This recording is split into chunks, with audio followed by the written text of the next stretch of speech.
الحمد لله نحمده ونستعينه ونستغفره ونعوذ بالله من شرور أنفسنا ومن سيئات أعمالنا من يهده الله فلا مضل له ومن يضلل فلا هادي له وأشهد أن لا إله إلا الله وحده لا شريك له وأشهد أن محمدا عبده ورسوله يا أيها الذين آمنوا اتقوا الله حق تقاته ولا تموتن إلا وأنتم مسلمون يا أيها الناس اتقوا ربكم الذي خلقكم من نفس واحدة وخلق منها زوجها وبث منهما رجالا كثيرا ونساء واتقوا الله الذي تساءلون به والأرحام إن الله كان عليكم رقيبا يا أيها الذين آمنوا اتقوا الله وقولوا قولا سديدا يصلح لكم أعمالكم ويغفر لكم ذنوبكم ومن يطع الله ورسوله فقد فاز فوزا عظيما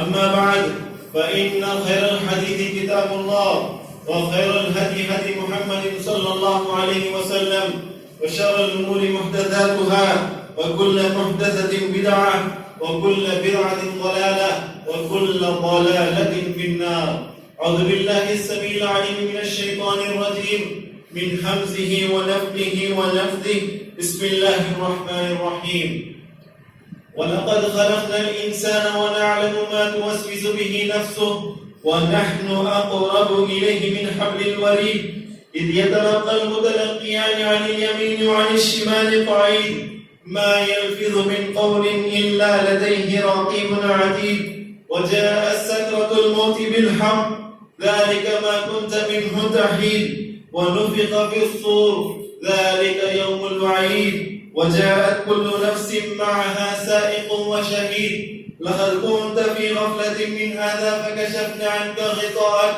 فبصرك اليوم حديد وقال قرينه هذا ما لدي عتيد ألقيا في جهنم كل كفار عنيد مناع للخير معتد مريب الذي جعل مع الله إلها آخر فألقياه في العذاب الشديد قال قرينه ربنا ما أطغيته ولكن كان في ضلال بعيد قال لا تختصموا لدي وقد قدمت إليكم بالوعيد ما يبدل القول لدي وما أنا بظلام للعبيد وقال عز وجل ومن آياته أن خلق لكم من أنفسكم أزواجا لتسكنوا إليها وجعل بينكم مودة ورحمة إن في ذلك لآية لقوم يتفكرون وقال في مقام آخر وانكحوا الأيام منكم والصالحين من عبادكم وإمائكم إن يكونوا فقراء يغنيهم الله من فضله والله واسع عليم. معزز سامعین اور پردہ نشین خواتین، اللہ رب العزت کا بے شمار احسان ہے کہ اس نے ہمیں اسلام کی عظیم دولت سے مالا مال کیا.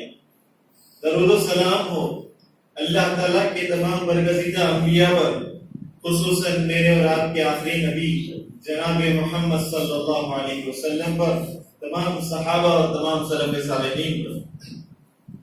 معزز سامعین، آج ہم آپ کے سامنے مسلمان معاشرے میں نکاح کے تعلق سے جو رکاوٹیں پائی جاتی ہیں اس پر کچھ روشنی ڈالیں گے. معزز سامعین، اللہ تعالیٰ کی کمال رحمت یہ ہے کہ اس نے انسان کی بیویوں کو انسان ہی سے بنایا، اور اگر اللہ تعالیٰ انسان کی بیویوں کو، انسان کے جوڑے کو اگر کسی جنات کی مخلوق سے یا پھر کسی دوسری مخلوق سے بنا دیتا تو ہم اس کا اندازہ بھی نہیں کر سکتے، ہماری سوچ وہاں تک پہنچ بھی نہیں سکتی کہ ہماری زندگیاں کیسی ہوا کریں. اللہ تعالیٰ نے انسان کی بیویوں کو، انسان کے جوڑوں کو انسان ہی سے پیدا کیا. اللہ تعالیٰ نے انسان کے جوڑوں کو کسی دوسرے مخلوق سے پیدا نہیں کیا. یہ اللہ تعالیٰ کا ہم پر ایک بہت بڑا احسان ہے. اور اسی طریقے سے اسلام میں نکاح کا نظام اس لیے رکھا گیا تاکہ کوئی انسان اس دنیا میں اپنے آپ کو تنہا محسوس نہ کر سکے. اپنے آپ کو اکیلا محسوس نہ کر سکے. اور جو آدمی تنہا رہتا ہے، اکیلا رہتا ہے، اس کی ذہنی کیفیت بدل جاتی ہے، اس کی جسمانی نشو و نما تھم جاتی ہے، اس کی عقل کی نشو و نما بھی رک جاتی ہے، اور تنہائی کے مارے وہ مجنون ہو جاتا ہے، پاگل ہو جاتا ہے، دیوانگی اس پر طاری ہو جاتی ہے. اللہ تعالیٰ کا یہ بہت بڑا احسان ہے کہ اس نے اسلام کے اندر نکاح جیسے ایک اہم فریضے کو رکھا تاکہ ہم ایک دوسرے سے فائدہ اٹھا سکیں، ایک دوسرے سے سکون حاصل کر سکیں. اسی طریقے سے انسان اپنے قریبی رشتہ داروں سے، اپنے ماں باپ سے، اپنے بھائی بہنوں سے اتنی محبت اور اتنا لگاؤ محسوس نہیں کر سکتا جتنا وہ اپنی بیویوں سے محسوس کرتا ہے. اللہ تعالیٰ نے ہر میاں بیوی کے اندر خصوصی محبت کو رکھا ہے، اور یہ محبت صرف وہی شادی شدہ جوڑے جانتے ہیں جنہوں نے اس کی لذت کو جانا ہے، اس کی لذت کو پہچانا ہے. اور بالکل اسی طریقے سے بیوی سے یا بیوی کو شوہر سے جو محبت ملتی ہے، جو لگاؤ ملتی ہے، جو انسیت اس سے ملتی ہے، یہ دوسری کسی رشتہ داری میں نہیں ملا کرتی. اسی لیے اللہ تعالیٰ نے قرآن مجید میں کہا ہن لباس لکم وانتم لباس لہن. اور اللہ تعالیٰ کا قرآن مجید میں میاں بیوی کے جوڑے کو لباس سے تشبیہ دے رہا ہے. لباس اگر ہم اپنی موٹی زبان میں کہیں، ہم اپنے پہننے والے کپڑے اس کو اگر کہہ لیں، اللہ تعالیٰ نے میاں بیوی کے رشتے کو لباس سے تشبیہ دی. اور مفسرین سے بہت سارے علماء نے اس کی تشریح میں یہ بات کہی ہے کہ اس آیت میں اللہ تعالیٰ نے میاں بیوی کو ایک دوسرے کے لیے لباس کا نام دیا. اور یہ قرآن مجید کا اعجاز ہے، قرآن مجید کا ایک معجزہ ہے کہ یہ دو چھوٹے الفاظ ہیں لیکن اس کے اندر سمندر کے پانی جیسا معنی موجود ہے. سمندر کے پانی سے زیادہ، جتنا سمندر میں پانی ہو اس سے زیادہ ان الفاظ میں معنی مفہوم پایا جاتا ہے. مثلا آپ کی بیویاں آپ کے گھر ہیں اور آپ ان کے گھر ہیں، اور آپ ان کے لیے پردہ ہیں، آپ کی بیویاں آپ کے لیے پردہ ہے. اور بالکل اسی طریقے سے آپ کے لیے وہ آپ کا حسن ہے اور آپ ان کے لیے حسن ہے. اور بالکل اسی طریقے سے وہ آپ کے دین کو مکمل کرتے ہیں اور وہ ہمارے دین کو مکمل کرتے ہیں. وہ آپ کے لیے اچھے ہیں، وہ آپ کے لیے بنائی گئی ہیں. اور بالکل اسی طریقے سے ہماری بیویوں کو ہمارے لیے بنایا گیا ہے. اور بالکل اسی طریقے سے ہم ان سے جنسی راحت حاصل کرتے ہیں اور بالکل وہ ہم سے جنسی راحت حاصل کرتے ہیں. اور وہ ہمارے لیے بنائی گئی اور ہم صرف آپ کے لیے بنائے گئے، یعنی ہماری بیویوں کے لیے بنائے گئے اور ہماری بیویاں خاص ہمارے لیے بنائی گئی.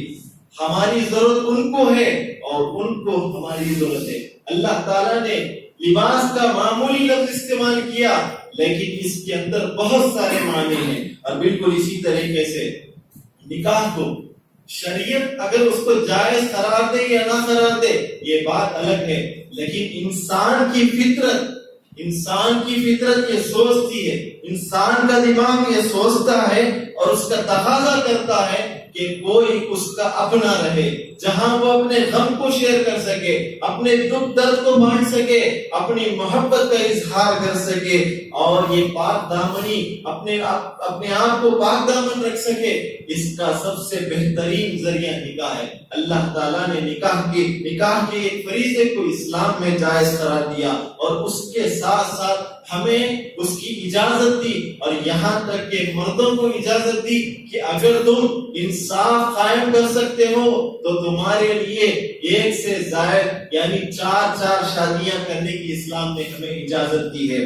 لیکن اس میں سب سے بڑی بات یہ ہے کہ ہم انصاف پر کاربند رہیں. اگر ہم انصاف نہیں کر سکتے اپنی بیویوں کے درمیان تو پھر ہمارے لیے جائز نہیں ہے کہ ایک سے زیادہ نکاح کریں، کیونکہ بندے کے حقوق معاف نہیں ہوتے بلکہ اللہ اپنے حقوق کو معاف کر دیتا ہے. حقوق اللہ معاف کر سکتا ہے اللہ تعالیٰ چاہے تو، لیکن حقوق العباد اس وقت تک معاف نہیں ہوا کرتے جب تک بندہ معاف نہیں کر دیتا. اور بالکل اسی طریقے سے اللہ کے رسول صلی اللہ علیہ وسلم نے فرمایا یا معشر الشباب من استطاع منکم الباءۃ فلیتزوج فإنه اغض للبصر واحسن للفرج ومن لم يستطع فعليه بالصوم فإنه له وجاء۔ اللہ کے رسول صلی اللہ علیہ وسلم فرماتے ہیں اے نوجوانوں کی جماعت، خاص کر اس حدیث میں اللہ کے رسول صلی اللہ علیہ وسلم نے مسلمانوں سے یہ خطاب نہیں کیا بلکہ نوجوانوں کو خاص طور پر خطاب کیا اور کہا کہ تم میں سے جس کو شادی کی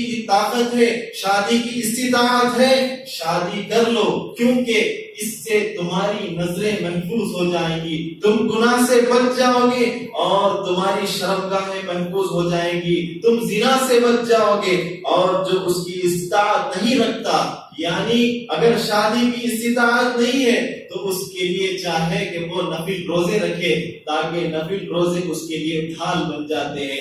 انسان جب روزہ رکھتا ہے گناہوں سے دور ہو جاتا ہے، اور ایک نفل روزہ رکھنے کا ثواب ہے۔ اللہ کے رسول صلی اللہ علیہ وسلم فرماتے ہیں ایک نفل روزہ انسان کو جہنم کی آگ سے 70 سال دور کر دیتا ہے۔ بالکل اسی طریقے سے جب انسان روزہ رکھتا ہے تو اس کی جسمانی شہوت کم ہو جاتی ہے، اس کے حیضانی جو خیالات ہوتے ہیں، نفسانی خواہش ہوتی ہے، وہ اپنے قابو میں آ جاتی ہے۔ اسی لیے اللہ کے رسول صلی اللہ علیہ وسلم نے جو نوجوان شادی کی استطاعت نہیں رکھتے ان سے کہا کہ تم روزہ رکھو، اگر شادی کی استطاعت ہے تو پھر شادی کر لو۔ اور پھر اللہ کے رسول صلی اللہ علیہ وسلم نے ایک اور حدیث میں فرمایا تزوج الودود الولود فإنی مکاثر بکم الامم۔ اللہ کے رسول صلی اللہ علیہ وسلم فرماتے ہیں زیادہ محبت کرنے والی اور زیادہ بچے جننے والی کے ساتھ شادی کرو، کیونکہ میں تمہاری وجہ سے، تمہاری کثرت کی وجہ سے قیامت کے دن دوسری امتوں پر فخر کروں گا، اپنی فخر کا اظہار کروں گا۔ معزز سامعین، افسوس ہے جب ہم اپنے معاشرے میں دیکھتے ہیں نکاح جیسے جائز اور بابرکت نام کو، بابرکت کام کو اتنا پیچیدہ بنایا گیا اور اتنا مشکل بنا دیا گیا کہ ہمارے اندر، ہمارے معاشرے میں، مسلم معاشرے میں خاص کر آج جیسے جیسے ہم قیامت کے قریب بڑھتے جا رہے ہیں، ہمارے معاشرے کے اندر ایسی غلط تعبیرات ہماری رائج ہو رہی ہیں، ہماری سوچ ایسے بدل رہی ہے کہ ہم اللہ کی بنا چاہتے ہیں، ہم ان رسومات کی بات نہیں کرتے جو نکاح کے درمیان ہوتی ہیں، بلکہ یہ وہ رکاوٹیں ہیں جو انسان کو، کسی لڑکے کو یا کسی لڑکی کو نکاح سے روک دیتے ہیں۔ اللہ ماشاءاللہ سوائے چند کے جو مخلص ہیں، اللہ تعالیٰ سے اپنے دین کا جو مکمل خالص وعدہ کرتے ہیں، وہ اپنے وعدے پر کاربند ہیں، لیکن اکثریت اگر ہم دیکھیں تو دنیا کے پیچھے لگ چکے ہیں اور ہمارے ذہنوں سے اسلام، اللہ، قرآن اور اس کے رسول کی تعلیمات اکثر مٹ چکی ہیں اور ہم غیروں کا دیکھا دیکھی، غیروں کی مشابہت اختیار کرنے لگے ہیں۔ اور آج اگر میں نہ کہوں حلال نکاح کے لیے لاکھوں پیسوں کی ضرورت پڑتی ہے، لیکن یاد رکھ لیں اس بات کو، حرام کام کے لیے ایک اسمارٹ فون کی ضرورت کافی ہے۔ اگر آپ کے پاس اسمارٹ فون ہے تو چاہے آپ کی زندگی برباد ہو جائے، اگر آپ نے اس کا صحیح استعمال نہیں کیا، ایک اسمارٹ فون آپ کو جہنم کے دروازے تک پہنچا سکتا ہے، کیونکہ آج اسمارٹ فون کی وجہ سے لڑکے لڑکیاں تنہائی کے گناہ کر رہے ہیں، اور یاد رکھیں جو تنہائی میں گناہ ہوتے ہیں اس کا ایک ہی گواہ ہوتا ہے اور وہ خود اللہ ہوتا ہے۔ یاد رکھیں ہم لوگوں سے چھپ سکتے ہیں لیکن اللہ تعالیٰ کی نظروں سے، اللہ تعالیٰ کی خبر سے ہم کبھی نہیں چھپ سکتے۔ اللہ تعالیٰ لطیف الخبیر ہے، باریک بین ہے، اور اللہ کے رسول صلی اللہ علیہ وسلم حدیث میں فرماتے ہیں کہ اللہ تعالیٰ اتنا باریک بین ہے، اتنا باخبر ہے کہ وہ ایک کالی رات میں کالی چٹان کے نیچے جو چلنے والی، رینگنے والی چونٹی کی آہٹ سے اللہ تعالیٰ خبر رکھتا ہے۔ اللہ تعالیٰ باخبر ہے۔ اور بالکل اسی طریقے سے اللہ تعالیٰ نے قرآن مجید میں کہا انہ علیم بذات الصدور، کہ وہ تمہارے دلوں کی حالت کو جانتا ہے۔ اور اگر ہم دیکھیں آج ہمارے نوجوان، آج ہمارے نوجوان یہ اسمارٹ فون کے فطرے میں مبتلا ہو کر کتنے برباد ہو رہے ہیں، ان کے اخلاق کیسے خراب ہو رہے ہیں۔ یہ فیس بک کے پیچھے، یہ انسٹاگرام کے پیچھے ہماری دنیا چل پڑی ہے۔ ہم اپنے نمازوں کے اوقات کو بھول چکے ہیں۔ اور یاد رکھیں، یہ جب سے آئی پی ایل کا فتنہ شروع ہوا، یہ آئی پی ایل کے فتنے میں مسلمانوں نے رمضان میں بھی نمازیں چھوڑی ہیں۔ آئی پی ایل کے پیچھے، یہ کھیل کے پیچھے اپنے آپ کو ایسے وقت کو لگاتے ہیں کہ مغرب کی نماز کے وقت ہمارے گھروں میں میچ چل رہا ہوتا ہے، اور یہ دن بدن بڑھتے جا رہا ہے۔ تقریباً 13 سال پہلے یہ بلا شروع ہوئی ہمارے ہندوستان میں، اور بہت سارے مسلمان لڑکے لڑکیاں اس کی زد میں آ چکے ہیں۔ اور بالکل اسی طریقے سے، اور یہ بات بھی یاد رکھیں، آج کے اکثریت لوگوں کی حقیقت، اکثریت، اگر آپ ان کی اصلی چہرے کو پہچاننا چاہتے ہیں، اگر آپ ان کی اصلی شخصیت کو پہچاننا چاہتے ہیں، تو آپ ان کے موبائل کا جو لاکر اسکرین ہوتا ہے، اس کے پیچھے ان کی اصلی حقیقت چھپی ہوتی ہے۔ یاد رکھیں، آج انسان بہت زیادہ بہروپیہ بن چکا ہے۔ وہ جیسے جیسے اس کا ظاہر ایک ہوتا ہے لیکن باطن الگ ہوتا ہے۔ وہ لوگوں کے سامنے دینداری ظاہر کرتا ہے لیکن حقیقت میں وہ دیندار نہیں ہوتا۔ اسی لیے اللہ تعالیٰ نے کہا، اللہ تعالیٰ ہی جانتا ہے کہ تم میں سے حقیقت میں اللہ تعالیٰ سے ڈرنے والا کون ہے۔ ہم سمجھتے ہیں کہ اگر کوئی آدمی بدبختہ نماز پڑھتا ہے، داڑھی رکھتا ہے، نماز کی پابندی کرتا ہے، تو وہ یقیناً اللہ تعالیٰ سے ڈرنے والا ہے، لیکن ہو سکتا ہے کہ اللہ تعالیٰ جانتا ہے کہ اس کی اصلی حقیقت کیا ہے۔ اسی لیے اللہ تعالیٰ نے کہا، اللہ کے رسول صلی اللہ علیہ وسلم نے یہ بات کہی کہ تم جہاں کہیں بھی ہو، اللہ تعالیٰ کا تقویٰ اپنے اندر اختیار کرو۔ جب تم اللہ تعالیٰ کا تقویٰ اختیار کرو گے تو تم گناہ سے بچ جاؤ گے۔ تو معزز سامعین، آج ہم اپنے خطبے کے جو اصل موضوع کی طرف لوٹ کر آتے ہیں۔ شاید کہ تیرے دل میں اتر جائے میری بات کہ ہمارے معاشرے کے اندر نکاح کی بات کو لے کر، نکاح کو لے کر جو رکاوٹیں پائی جاتی ہیں، اس کے تعلق سے ہم آپ کے سامنے کچھ باتیں بیان کریں گے۔ پہلی جو رکاوٹ ہے، پہلی جو غلط فہمی کہہ لیں، یا پہلی جو ہمارے اندر جو رکاوٹ پائی جاتی ہے، وہ یہ ہے کہ ہماری سوچ ہے کہ نکاح کرنے سے پہلے اپنے آپ کو یا اپنی لائف میں سیٹل ہو جانا۔ یاد رکھیں، ایسی کوئی بات اسلام سے ثابت نہیں ہے۔ قرآن حدیث میں آپ کو کہیں بھی اس کا تذکرہ نہیں ملے گا۔ اللہ کے رسول صلی اللہ علیہ وسلم کی ساری زندگی اٹھا کر دیکھ لیجئے، صحابہ کی ساری زندگی اٹھا کر دیکھ لیجئے، سلف صالحین کی زندگیوں کو اٹھا کر دیکھ لیجئے، کسی بھی صحابی نے، کسی بھی نبی نے یا کسی بھی سلف صالحین نے یہ نہیں کہا کہ میں پہلے اپنے پاؤں پر کھڑے ہو جاؤں گا، بعد میں نکاح کروں گا۔ کیوں؟ اس لیے کہ یہ اللہ اور اس کے رسول صلی اللہ علیہ وسلم کی تعلیمات کے بالکل خلاف ہے، اور یقین جانیے آپ، یہ قرآن کی حدیث کے خلاف ہے۔ ایسی سوچ رکھنا آج ہمارے مسلم معاشرے کے اندر، نوجوان لڑکوں کے اندر، لڑکیوں کے اندر یہ سوچ پائی جاتی ہے کہ ہم کچھ کما لیں، ہم کچھ اپنے لیے کر لیں، پھر بعد میں چل کر شادی کریں گے۔ یاد رکھیں، اگر آپ کی ایسی سوچ ہے تو آپ کے دل سے توکل ختم ہو چکا ہے۔ اللہ تعالیٰ نے قرآن مجید میں کہا، وَانكِحُوا الْأَيَامَ مِنكُمْ وَالصَّالِحِينَ مِنْ عِبَادِكُمْ وَإِمَائِكُمْ إِن يَكُونُوا فُقَرَاءَ يُغْنِهِمُ اللَّهُ مِنْ فَضْلِهِ وَاللَّهُ وَاسِعٌ عَلِيمٌ۔ سورہ نور اٹھا کر پڑھ کے دیکھیے، اللہ تعالیٰ نے کہا، اللہ کے رسول صلی اللہ علیہ وسلم کو اللہ تعالیٰ حکم دیتا ہے کہ اے نبی، تم اپنے معاشرے میں جو مرد ہوں یا عورت جو بے نکاح ہوں، جو کنوارے ہوں، ان کا آپس میں تم نکاح کر دو۔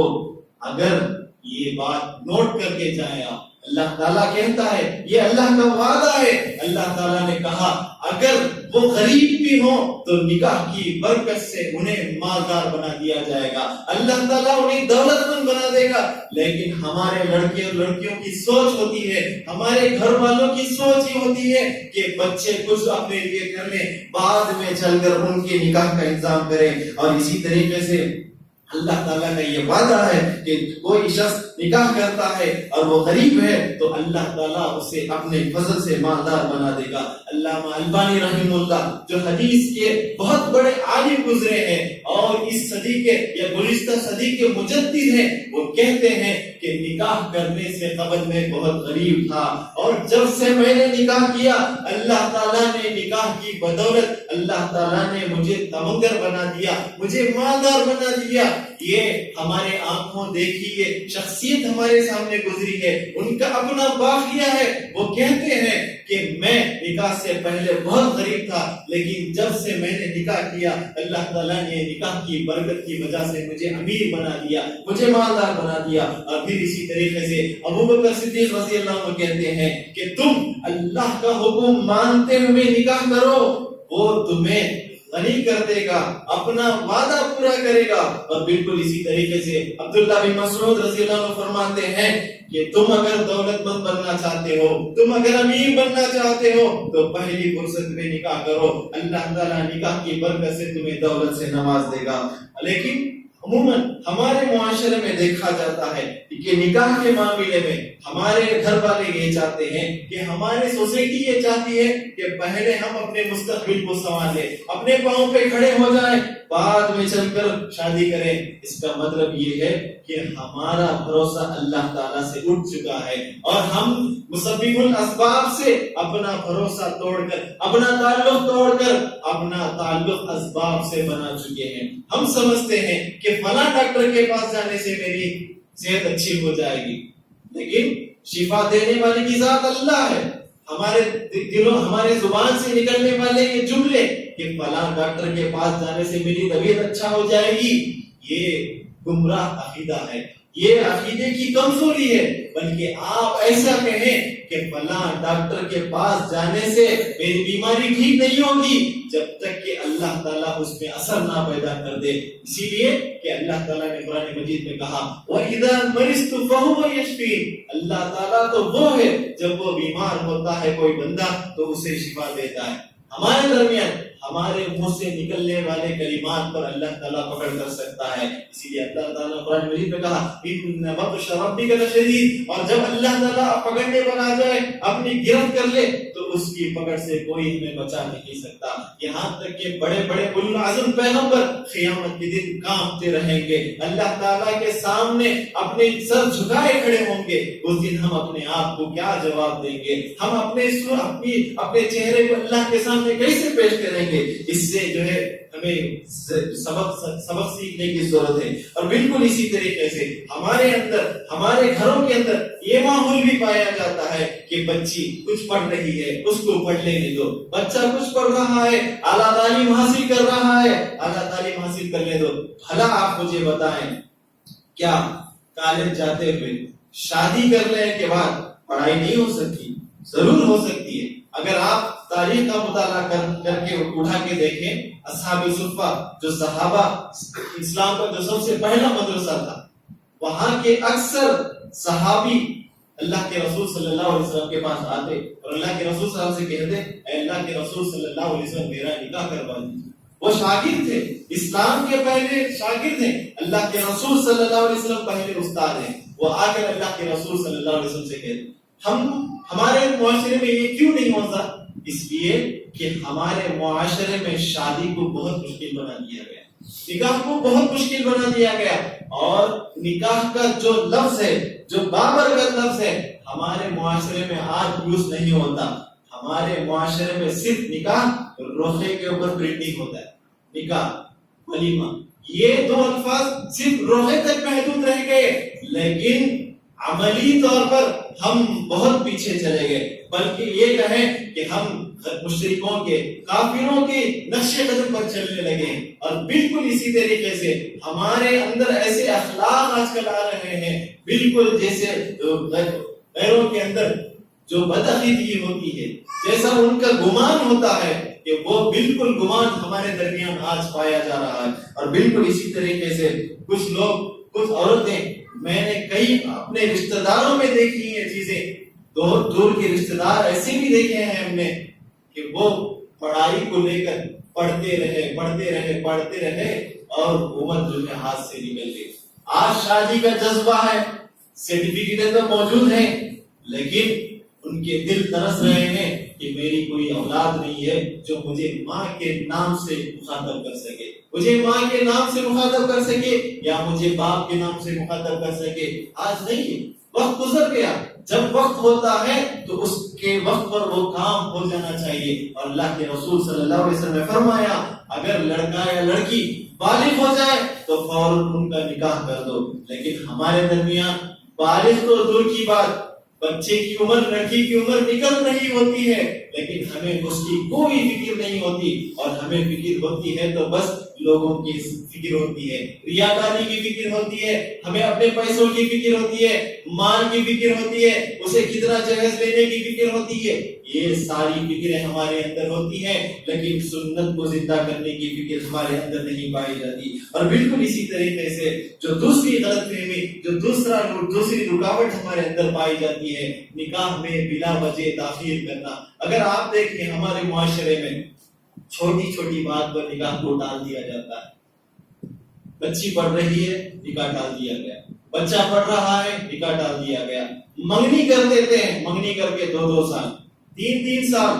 اور حلال نکاح جس کو منگیتر منگنی ہوئی، نسبت ہوئی، لیکن اس کے باوجود 2 سال کا درمیان میں وقفہ کیا گیا. کیا ہوا؟ میاں بیوی جب تک نکاح نہیں ہوتا، جب تک ایجاب قبول نہیں ہوتا، ایک دوسرے کے لیے حلال نہیں ہوتے. لیکن ہم نے غیروں کا دیکھا دیکھی کیا کیا؟ ہم نے 2 سال نسبت کے بعد ڈال دیے. اس کا فون نمبر اس کے پاس، اس کا فون نمبر اس کے پاس، دونوں زندگی کرتے رہتے فون میں. اور فون میں پورا یہاں کا قصہ پورا وہاں چلے جاتا، وہاں کا قصہ پورا یہاں چلے جاتا. اور بعد میں جب نکاح ہوتا دونوں کی انبن ہوتی، دونوں کے درمیان رشتے صحیح نہیں ہوتے. یہ اس کے خاندان کے خلاف ہوتا، انہیں اس کے خاندان کے خلاف بولنے لگ جاتی. یہ آج ہمارے معاشرے میں چل رہے ہیں. اگر ہمارے درمیان یہ بھی ایک بات ہے کہ ہمارے گھر میں اگر ایک بھائی ہے، 2 بہنیں ہیں، تو بھائی کا ماننا ہوتا ہے کہ پہلے بہن کی شادی ہو جائے، بعد میں بھائی کی شادی ہو. گھر والوں کی سوچ یہ ہوتی ہے کہ پہلے لڑکیوں کو اٹھا دیا جائے، بعد میں لڑکوں کو اٹھایا جائے. یاد رکھیں اللہ تعالیٰ نے آپ کو ماں کے پیٹ سے پیدا کیا، کیا وہ آپ کا جوڑا نہیں بنائے گا؟ ضرور بنائے گا، ضرور بنائے گا. اللہ تعالیٰ نے سورہ ابس میں کہا ثم السبیل یسرا، کہ ہم ماں کے پیٹ میں بچے کو بناتے ہیں اور پھر ثم السبیل یسرا، ہم اسے نکلنے کا آسان راستہ فراہم کرتے ہیں. ہم سمجھتے ہیں کہ ہم ڈاکٹر کے پاس جانے سے ہماری ولادت ہوتی ہے. یہ سوچ غلط ہے، قرآن کے حساب سے یہ سوچ غلط ہے. وہ ذریعہ ہے لیکن اللہ تعالیٰ راستہ بناتا ہے. کیسے وہ 9 مہینے ہونے کے بعد، 10 مہینے کے بعد بچے کو کیسے معلوم ہوتا ہے کہ آج مجھے دنیا میں جانا ہے؟ کیسے معلوم ہوتا ہے؟ یہ اللہ تعالیٰ کا نظام ہے. اللہ تعالیٰ اس بچے کے دل میں ڈالتا ہے یہ بات. تو اللہ تعالیٰ ہمارے حال سے باخبر ہے، ہماری روزی کا وہ مالک ہے، ہماری زندگیوں کا وہ مالک ہے. تو ہمیں یہ سمجھنے کی ضرورت ہے. اگر ہم اس بات کو، جیسے کہ ہم جو کہتے ہیں کہ پہلے اگر بہنیں ہوں تو بہنوں کی شادی ہو جائے، بعد میں بھائیوں کی شادی ہو، تو یہ سوچ غلط ہے. اللہ کے رسول صلی اللہ علیہ وسلم کے صحابی جابر رضی اللہ عنہ، ان کی 9 بہنیں تھیں. صحیح بخاری کی حدیث ہے. 9 بہنیں تھیں. باپ کا انتقال ہو گیا، جن میں شہید ہو گئے، ماں کا بھی انتقال ہو گیا. اب بہنوں کی دیکھ بھال کرنے کے لیے کوئی نہیں. انہوں نے انتظار نہیں کیا کہ پہلے میں اپنے 9 بہنوں کی شادی کروں، ایسا انتظار نہیں کیا. اور ایک بات آپ کو یاد بتاؤں، اللہ کے رسول صلی اللہ علیہ وسلم سے صحابہ جیسی محبت کوئی کر سکتا ہے؟ کوئی نہیں کر سکتا. لیکن یاد رکھیں حدیث کے اندر آتا ہے جابر رضی اللہ عنہ کا نکاح ہوا، اللہ کے رسول کو نہیں معلوم. عبد الرحمن بن عوف رضی اللہ عنہ کا نکاح ہوا، اللہ کے رسول کو نہیں معلوم. ہمارے معاشرے میں نکاح ہوا بولے تو یہاں سے امریکہ تک بھی چلے. اللہ کے رسول صلی اللہ علیہ وسلم کیا بولے؟ نکاح کا اعلان کرو بولے، 2500 روپے کا ایک روکھا ڈالو بولے. یہ اسراف ہے.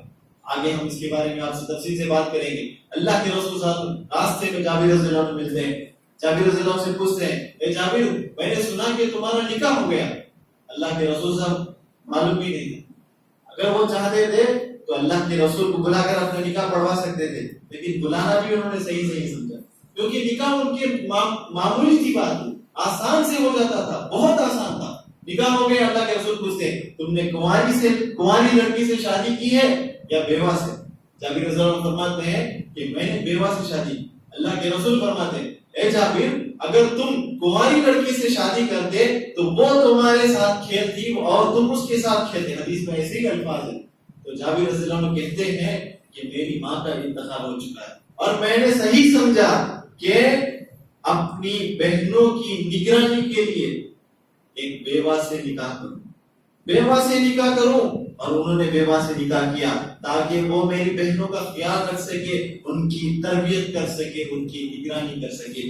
بھائیوں کی یہ سوچ ہونی چاہیے کہ میری بیوی آنے کے بعد میری بہن کو وہ راہ راست پر لائے گی، میری بہن کو وہ سلیقہ سکھائے گی، میری بہن کو وہ ادب سکھائے گی۔ لیکن ہمارے معاشرے میں یہ بات عام ہے کہ ہم اگر لڑکے کا نکاح ہو جائے، بھائی کا نکاح ہو جائے تو رشتے اچھے نہیں ملتے، ذرا داڑھی بڑی ہو جاؤ رشتے نہیں ملتے، ذرا بچی دیندار ہے رشتے نہیں ملتے، اگر کالج میں پڑھنے کے دوران داڑھی رکھنا شروع کر لو، اتنی جلدی داڑھی رکھ لی، رشتے نہیں ملتے۔ یہ کون سی بلا ہے، یہ کون سی غیر ہماری، یہ کون سا طریقہ ہے، کون سے اسلام نے ہمیں یہ بات سکھائی؟ آج ہمارے اندر ایسی چیزیں عام ہوتی جا رہی، اور بالکل اسی طریقے سے جو تیسری غلط فہمی ہے، یہ بہت خطرناک رکاوٹ ہے، وہ یہ ہے کہ اچھے رشتوں کو ٹھکرانا۔ ہمارے گھروں میں کچھ لوگ ہوتے ہیں، ان کو کتنا بھی اچھا رشتہ آ جائے نا، اس میں نقطے ضرور نکالیں، نقطے نکالنا، اس میں یہ بولنا وہ بولنا۔ جو اچھا رشتہ آتا ہے اس کو قبول نہیں کرتے، بلکہ اس میں دیکھتے اگر وہ دیندار رہے گا، لڑکا دیندار رہے گا، لڑکی بھی دیندار رہے گی، لیکن گھر والے بیٹھ کر طے کریں گے انہیں کماتا برابر نہیں ہے، انہیں یہ نہیں ہے، انہیں وہ نہیں ہے، بلکہ اس کے رشتے کو ختم کرنا۔ اور اللہ کے رسول صلی اللہ علیہ وسلم حدیث میں فرماتے ہیں، جب تمہارے پاس کان کھول کر یہ حدیث کو سن کر جائے، اللہ کے رسول صلی اللہ علیہ وسلم فرماتے ہیں جب تمہارے پاس کوئی ایسا رشتہ آئے جس کے دین اور اخلاق کو تم پسند کرتے ہو تو اس کے ساتھ شادی کر دو، اگر تم ایسا نہ کرو گے تو زمین میں فساد ہو جائے۔ یہ ترمذی کی حدیث ہے، اللہ کے رسول صلی اللہ علیہ وسلم کا یہ فرمان ہماری زندگیوں میں کتنی بار ہم نے اپنے آنکھوں سے دیکھا ہے۔ اچھے اچھے رشتوں کو ٹھکراتے ہیں، لیکن ٹھکرانے کے بعد کئی لوگ تو ایسے ہوتے ہیں ان کو رشتے ہی نہیں ملتے، بلکہ کچھ لوگ ایسے ہوتے ہیں ان کو رشتے تو ملتے ہیں لیکن وہاں ان پر ظلم ہوتا ہے، زیادتی ہوتی ہے، پریشان زندگی گزارتے ہیں۔ اور بالکل اسی طریقے سے ہمارے سرپرستوں کو چاہیے کہ ہم کبھی بھی اپنے لیے، اپنے گھر والوں کے لیے، اپنے بچوں کے لیے، اپنی بیٹیوں کے لیے اگر ہم رشتہ دیکھیں تو ان کے لیے جو ہے دینداری کو اختیار کریں۔ دینداری ہمارے لیے ضروری ہے، دنیا اللہ تعالیٰ دینداری کو اختیار کریں گے تو اللہ تعالیٰ دنیا ہمارے پیچھے لگا دے گا۔ اسی لیے اللہ کے رسول صلی اللہ علیہ وسلم نے فرمایا تم 4 چیزوں کی وجہ سے عورتوں سے نکاح کرو۔ سب سے پہلے اللہ کے رسول نے فرمایا تم ان کی خوبصورتی کی وجہ سے نکاح کرو، خوبصورت ہے عورت، پسند آئی ہے، نکاح کرو حلال طریقے سے۔ یا پھر اللہ کے رسول صلی اللہ علیہ وسلم نے فرمایا تم عورتوں سے نکاح کرو، دوسرا ریزن یہ ہے، دوسری وجہ یہ ہے، اللہ کے رسول نے فرمایا اگر تم دیکھو کہ اس کا خاندان اچھا ہے تو اس کے خاندان کی نسبت کی وجہ سے تم اس سے شادی کرو۔ تیسری چیز اللہ کے رسول صلی اللہ علیہ وسلم نے فرمائی وہ یہ ہے کہ اگر تم دیکھو کہ وہ دولت مند ہے تو دولت کی وجہ سے، دولت کی بنیاد پر تم اس سے نکاح کرو۔ اور پھر اللہ کے رسول صلی اللہ علیہ وسلم نے آخری بات فرمائی وَاصْبِرْ بِذَاتِ الدِّينِ تَرِبَتْ يَدَاكَ۔ اللہ کے رسول صلی اللہ علیہ وسلم نے فرمایا تیری ناک خاک آلود ہو جائے، یعنی تو مٹی میں مل جائے، دینداری کو اختیار کر لے، یہ تینوں چیزیں تیرے ساتھ ہو جائیں گی۔ لیکن آج ہم ہماری لڑکیوں کو، ہماری بیٹیوں کو، ہمارے بیٹوں کا نکاح دیکھتے وقت، رشتہ کرتے وقت ہم دینداری کو سب سے آخر میں دیکھتے ہیں، سب سے پہلے ہم دولت کو دیکھتے ہیں، سب سے پہلے دنیا داری کو دیکھتے ہیں۔ پہل جہیز کی بات ہوتی ہے،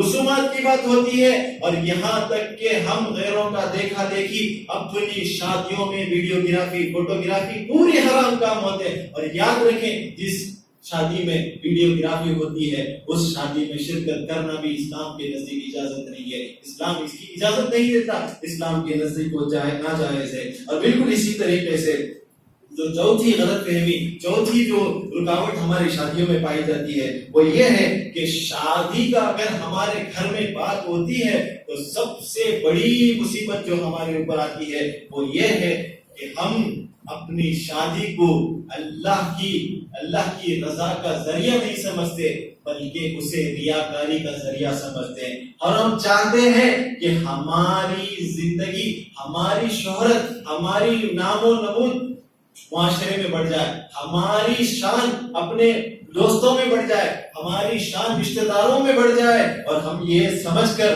خرچ پہ خرچ لے کر نکاح کرتے ہیں۔ اور ایسے نکاح جب ہوتے ہیں نکاح کے پہلی ہی رات سے پریشانیاں شروع ہو جاتی ہیں. کیوں؟ اس لیے کہ اللہ کے رسول صلی اللہ علیہ وسلم کی آپ نے حدیث کی نافرمانی کی، اللہ کے رسول صلی اللہ علیہ وسلم کی بات کی نافرمانی کی. اور کتنی شادیاں ایسی ہوتی ہیں، نکاح ہوتا ہے ولیمے کے دن کی طلاق ہو جاتی ہے، نکاح کے دن سے لڑائیاں چلتی ہیں، آپس میں انبن شروع ہوتی ہے. تھوڑی سی بات ہو جائے، جہیز میں کچھ ایسا ویسا بن جائے، یہ چیز نہ ملے تو زندگی بھر یہ اس کو تانا دیتا ہے، وہ اس کو تانا دیتی ہے. زندگی تانے میں گزر جاتی ہے، خوشی میں نہیں گزرتی.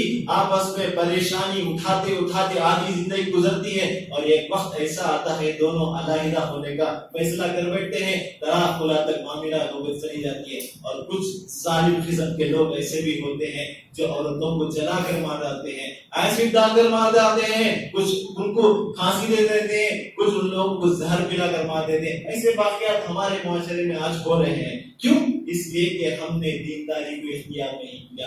دینداری کو اگر ہم اختیار کرتے شاید ہمیں اچھا داماد مل جاتا، شاید ہمیں اچھی بہو مل جاتی. لیکن ہم نے جو دیکھا ہے وہ ٹی وی کی نسل ہے، ہم نے جو دیکھا ہے وہ ٹی وی نے ہمیں سکھایا ہے، ہم نے جو سمجھا ہے وہ ہمیں سنیما نے سکھایا ہے، ہم نے جو نہیں دیکھا ہے وہ قرآن اور حدیث ہے. اگر ہم قرآن و حدیث کو پڑھیں گے تو ہمارے معاشرے کی میں یہ چیلنج ہے کہ ہمارے معاشرے کا کوئی نوجوان نہیں بگڑے گا، کوئی لڑکی نہیں بگڑے گی. آج ان کی اخلاق برباد ہو رہے ہیں، ان کے اخلاق بگڑ رہے. اس کی وجہ یہ ہے کہ ہمارے گھروں میں ہم نے قرآن و حدیث کو الماریوں میں رکھا ہے اور ٹی وی کو باقاعدہ ٹی وی گھر کے حال کے درمیان موجود ہے. اور یاد رکھیں میں نے گزشتہ جمعے میں یہ بات کہی تھی کہ ہمارے مسلمان گھروں کا یہ ٹی وی یہ شیطان ہے. یاد رکھیں آپ سورہ بقرہ پڑھیں گے کوئی فائدہ نہیں ہوگا اپنے گھروں میں. کیوں؟ اس لیے کہ اللہ کے رسول صلی اللہ علیہ وسلم نے فرمایا جس گھر میں سورہ بقرہ پڑھا جاتا ہے اس گھر سے شیطان بھاگ جاتا ہے. اور علامہ ناصر الدین البانی رحمہ اللہ نے فرمایا شیطان یہ ٹی وی مسلمان کے گھروں کا سب سے بڑا شیطان ہے. آج کے دور کا یہ سب سے بڑا شیطان ہے. اس میں ننگی فلمیں دکھائی جاتی ہیں، بے حیا موویز دکھائی جاتی ہیں، بے حیا ریئلٹی شوز اس میں دکھائی جاتی ہیں. اور یاد رکھیں یہ بگ باس کے نام پر ایسی فحش چیزیں اس میں دکھائی جاتی ہیں. ہماری بچیاں ہمارے بچے وہ دیکھ رہے ہوتے ہیں. اور یاد رکھیں ایک دور ایسا تھا کہ ماں اپنے بچوں کو لوری دے کے سلاتی تھی، باپ اپنے بچوں کو صحابہ کے واقعات سنا کر سلاتا تھا. لیکن آج ہمارے حالات ایسے ہو چکے ہیں، باپ موبائل میں مگن ہے، بیٹی موبائل میں مگن ہے، ماں موبائل میں مگن ہے. سوتے وقت دعا پڑھنے کی بھی تمیز نہیں ہوتی، ہم سو جاتے ہیں پڑھ کے ایسے. کس کو کیا خبر ہے کہ اللہ تعالیٰ ہماری آنکھ ہی نہ کھلائے. اس سے بچنے کی ضرورت ہے.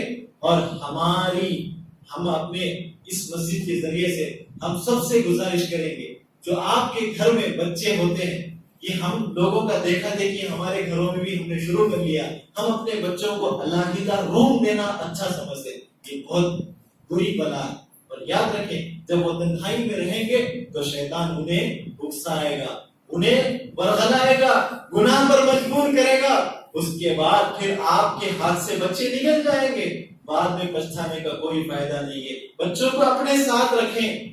ہاں یہ الگ بات ہے کہ اللہ کے رسول صلی اللہ علیہ وسلم فرمایا جب 7 سال کی عمر ہو تو انہیں نماز کی عادت ڈالو، 10 سال ہوئے تو انہیں مار کر نماز پڑھاؤ اور ان کا بستر الگ کر دو.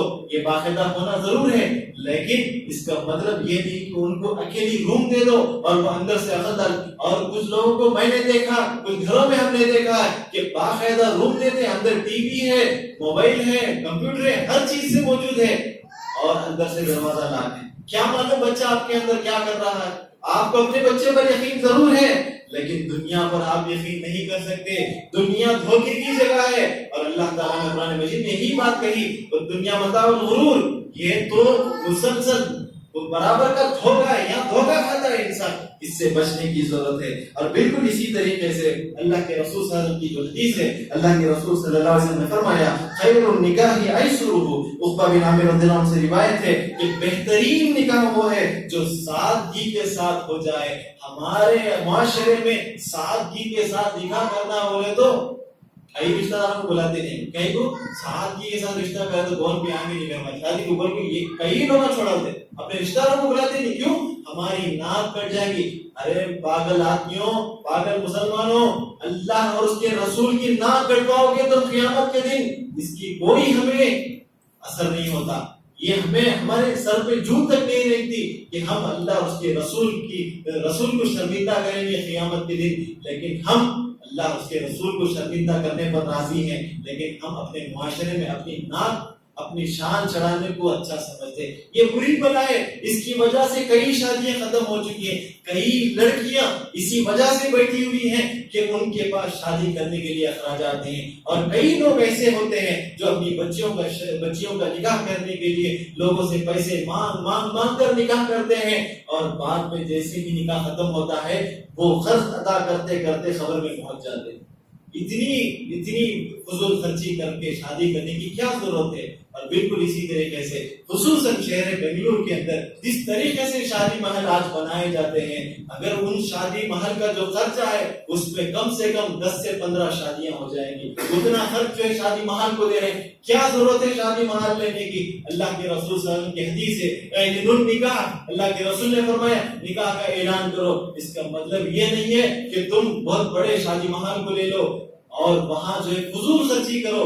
یاد رکھو جو آدمی فضول خرچی کرتا ہے، اللہ تعالیٰ نے قرآن مجید میں کہا ان المبذرین كانوا اخوان الشیاطین وكان الشیطان لربہ کفورا، یہ بیجا خرچ کرنے والے، اسراف کرنے والے شیطان کے بھائی ہیں، اور شیطان ہمیشہ اپنے رب کا بہت بڑا ناشکرا ہے۔ اور اسی طریقے سے اللہ کے رسول صلی اللہ علیہ وسلم کی ایک حدیث ہے، ہم یہ حدیث بیان کر کے اپنی بات کو ختم کریں گے۔ اللہ کے رسول نے فرمایا ان رجالا يتخوضون في مال الله بغیر حق لهم النار لهم یوم القیامہ۔ اللہ کے رسول صلی اللہ علیہ وسلم فرماتے ہیں، صحیح بخاری کی حدیث ہے کہ اللہ کے رسول نے فرمایا اللہ تعالیٰ کے جو مال اللہ تعالیٰ نے جو تمہیں دیا ہوا ہے اس میں بیجا اسراف کرنا، اس میں بیجا تصرف کرنا، فضول خرچی کرنا، ایسے لوگوں کو جہنم قیامت کے دن جہنم ملے گی۔ یہ بہت بڑی وعید ہے، یہ بہت بڑا کبیرہ گناہ ہے، اس سے بچنے کی ضرورت ہے۔ اور یاد رکھیں اللہ تعالیٰ نے قرآن مجید میں جو بات کہی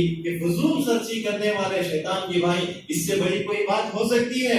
ہم اپنی شادیوں میں اتنا فضول کرتے ہیں، اتنی بیجا تصرف کرتے ہیں، کھانا جتنا ضرورت ہے اتنا پکائیے، اتنا کھانا پکاتے ہیں، بعد میں لوگ کم آتے ہیں تو کھانا سب ضائع ہوتا ہے۔ یہ مال کا اسراف ہے، اور اللہ تعالیٰ اسراف کرنے والوں کو پسند نہیں کرتا۔ ان اللہ لا يحب المسرفین، اور اللہ تعالیٰ نے قرآن مجید میں ایک اور جگہ کہا کلوا واشربوا ولا تسرفوا، کھاؤ پیو لیکن اسراف مت کرو، نہ اپنی شادیوں میں کرو نہ اپنے گھروں میں کرو۔ اسراف کرنے کی اسلام قطعاً اجازت نہیں دیتا، اس سے بچنے کی ہمیں ضرورت ہے، خصوصاً اپنے نکاحوں میں اس سے بچنے کی بہت بڑی ضرورت ہے۔ اور اسی طریقے سے جو آخری حدیث میں نے بیان کی کہ سب سے بہترین نکاح وہ ہے جو سادگی کے ساتھ ہو جاتا ہے، اس میں بہت برکت ہوتی ہے۔ یاد رکھیں البانی رحمہ اللہ کا نکاح معمولی چند پیسوں کی عوض ہو گیا، علی رضی اللہ عنہ کا نکاح معمولی مہر کی عوض ہو گیا۔ اور یاد رکھیں دو واقعات ہیں ہم آپ کے سامنے بیان کر دیتے ہیں۔ سیدنا سعید بن مسیب ایک بہت بڑے تابعی گزرے، ان کے مسجد کے اندر وہ درس دیا کرتے، ان کے درس میں بہت سارے بچے آتے تھے۔ ایک بار دیکھتے ہیں کہ ایک جو شاگرد ہے وہ بہت دن سے نہیں آ رہا، بعد میں ایک دن آنے پر اس سے پوچھا گیا اے تم فلاں اتنے دن سے کہاں غائب تھے؟ تو اس نے کہا کہ ان کے شاگرد نے کہا کہ میری بیوی کا انتقال ہو چکا ہے تو اس لیے میں نہیں آ سکا۔ تو سعید بن مسیب رحمہ اللہ بہت بڑے تابعی ہیں، بہت بڑے تابعی، تو کہا میں نے اپنی بیٹی کا نکاح تم سے کر دیا۔ شاگرد نے سمجھا کہ شاید استاد نے میرے ساتھ مذاق کیا، یہ سمجھے وہ بھی گھر چلے گئے، وہ بھی گھر چلے گئے۔ یہ جو آدمی ہے جو شاگرد بہت غریب نادار، کچھ نہیں اس کے پاس، گھر میں اپنے جا کر سویا ہوا ہے، رات کا وقت ہے، دروازے پر آہٹ ہوتی ہے، دروازہ کھٹکھٹایا جاتا ہے، اندر سے یہ پوچھتا ہے کون ہے کون ہے؟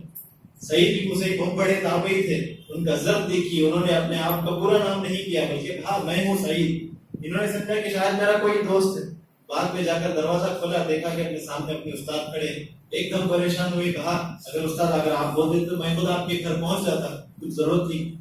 تو سعید بن مسیب ان کے پیچھے لڑکی کھڑی ہوئی جو کہ اپنی بیٹی، وہ کہتے ہیں کہ میں تمہاری امانت تمہارے پاس لوٹا رہا. ایسے نکاح ہوا کرتا تھا. آج ہمارے معاشرے میں ایسا نکاح کبھی نہیں دیکھا. ہمارے معاشرے میں کھجور پہ نکاح بولو، کھجور اڑا دو، یہ ہمارا نکاح.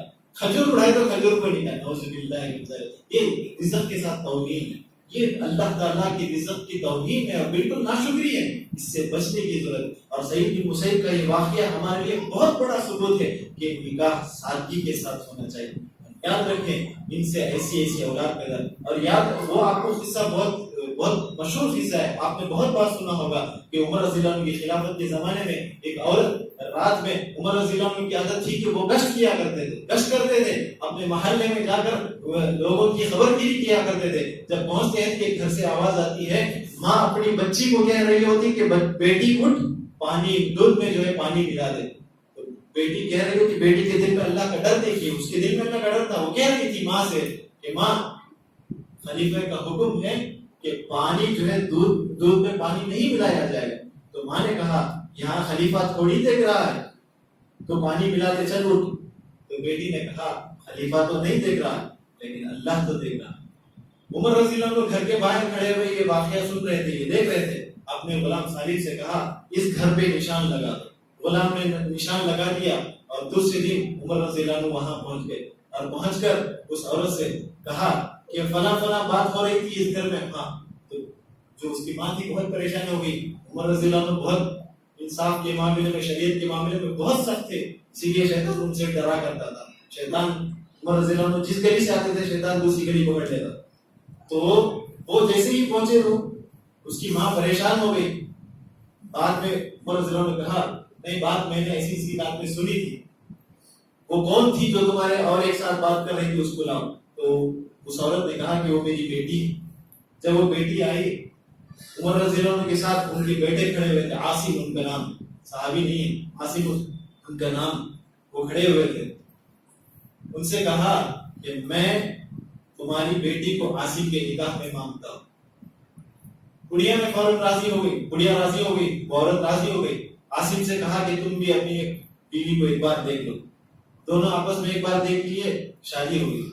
ان سے پیدا ہونے والی نسل عمر بن عبدالعزیز رحمہ اللہ. عمر ثانی جن کو کہا جاتا ہے. عدل و انصاف میں عمر رضی اللہ عنہ کے بعد عمر بن عبدالعزیز کا جو کارنامہ ہے ساری دنیا میں قیامت تک زندہ رہے گا. ایک بہت بڑا کارنامہ تھا ان کا. کیوں؟ دینداری کی بنیاد پر جب آپ نکاح کریں گے اس سے چلنے والی نسل بہت بہترین نکلے گی. دینداری کو چھوڑ کر ہم کسی بھی چیز کو اپنے پیچھے لگائیں گے تو ہماری دنیا بھی برباد ہو جائے گی، آخرت بھی برباد ہو جائے گی. خطبے کا موضوع کچھ طویل تھا، میں معذرت چاہتا ہوں کہ آج کچھ زیادہ وقت لے لیا ہوں. اللہ تعالیٰ سے دعا ہے کہ اللہ تعالیٰ ہم تمام کو کہنے سننے سے زیادہ عمل کی توفیق عطا فرمائے. وآخر دعوانا الحمدللہ رب العالمین.